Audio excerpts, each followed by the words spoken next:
ओम श्री परमात्मने नमः। परम तत्व परमात्मा की प्राप्ति के लिए एक सरल विधि ध्यान की। देखिए, धर्मशास्त्रों में आत्मज्ञान, परमात्मा की प्राप्ति, मोक्ष प्राप्ति के लिए भिन्न भिन्न प्रकार की विधियां हैं। सभी विधियां श्वास और प्रश्वास में चित्त को नियंत्रित करके विलय करने के लिए हैं। तो ये किताब है विज्ञान भैरव तंत्र, जो भगवान शिव पार्वती संवाद है। परमात्मा शिव आदि पुरुष, आदि अनंत, आदि अनंता, जो अपने सहज स्वरूप में स्थित है, जो अपने आत्म स्वरूप में स्थित है, उन सद्गुरु भगवान श्री शिव ने माता पार्वती को कम समय में आत्मज्ञान पाने के लिए एक सहज विधि बताई। तो देखिए, एक श्वास जो आप लेते हो, साइंस के वर्ड हैं ऑक्सीशोषण, और जो श्वास जब बाहर रिटर्न अब बैक छोड़ते हो उसको अनॉक्सीशोषण कहते हैं।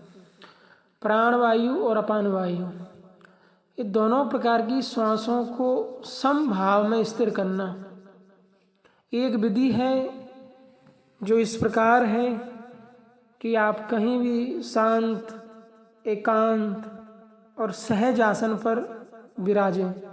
एक ऐसे आसन पर विराजें जो शरीर को कष्ट या पीड़ा ना दे, जो सुखद और सहज हो, आपके शरीर के लिए जो सहज हो, सहजता का भाव व्यक्त करे। और मन को दृष्टा भाव में खड़ा करके श्वासों को देखें। गहरी श्वास लें और उसको रोकें।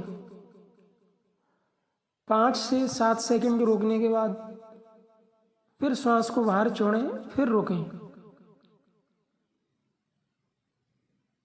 फिर श्वास को लें अंदर हल्के से, फिर रोकें। फिर श्वास को बाहर छोड़ें, फिर रोकें।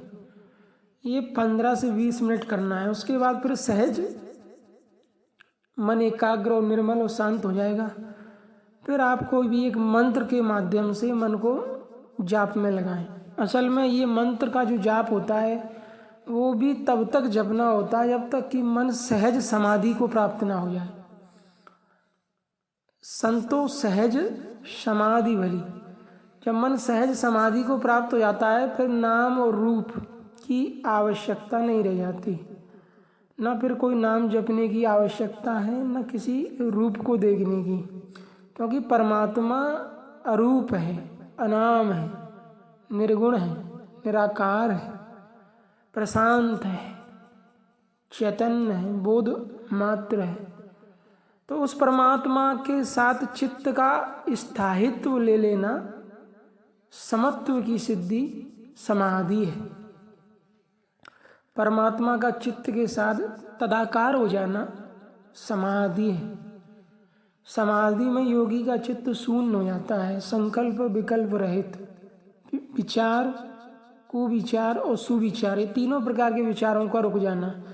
धर्म, शास्त्र, परमात्मा और अध्यात्म से संबंधित विचार को सुविचार कहते हैं। काम, क्रोध, लोभ, राग, द्वेष के विचार कुविचार हैं। और सामान्य विचार जो समाज को लेके आते हैं मन में, इन तीनों प्रकार की धाराओं का रुक जाना, चित्त का निज स्वरूप शून्य हो जाना समाधि है। समाधि में योगी जब निरंतर लीन रहता है तो एक अवस्था के बाद वो दृष्टा का साक्षात्कार कर लेता है। बुद्धि और पुरुष, वो बुद्धि तो मिट गई जो योग से संयुक्त थी, जो योग साधना से निर्मित बुद्धि थी वो मिट गई, और चित्त, मन, बुद्धि, चित्त, अहंकार विलय हो गए, और सत्य रज तम तीनों गुण प्रकृति विलय हो गई पुरुषोत्तम में, परमात्मा में, दृष्टा में, साक्षी में। तो बुद्धि में वो पुरुष तत्व विदित हो गया। असल में ये योगी के साथ समाधि में होता है।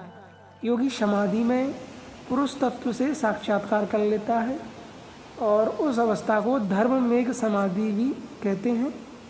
और उसी अवस्था में योगी अकृष्ण अशुक्ल अवस्था पा जाता है। संस्कार क्षय और निर्वाण, भावनाओं का नाश हो गया, संस्कार क्षय, और वो परम शांति परम निर्वाण मुक्ति को प्राप्त हो गया, हरिहंत पद को प्राप्त हो गया।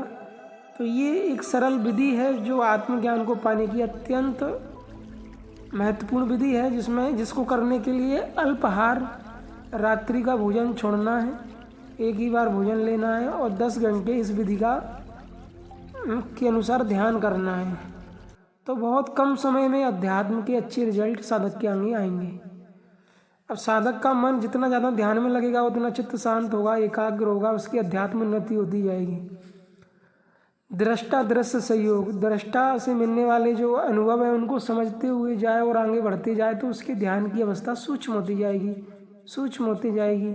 सूक्ष्म होते होते एक दिन वो परम तत्व परमात्मा को प्राप्त हो जाएगा, या आत्मज्ञान को, या मोक्ष को। तो साधना में महत्वपूर्ण होता है एकांत में रहना, निरंतर ध्यान का अभ्यास करना, और भोजन की मात्रा सात्विक और अल्प मात्रा। ज़्यादा भोजन लेने से आलस्य, निद्रा, प्रमाद, विषय, विकार पैदा होते हैं। भोजन की मात्रा कम लेना, निरंतर सजग और सावधान रहना, और मन के विकारों के प्रति साक्षी दृष्टा हो जाना। निरंतर ध्यान से सारे विकार खत्म हो जाते हैं, क्रोध, लोभ, मोह, राग।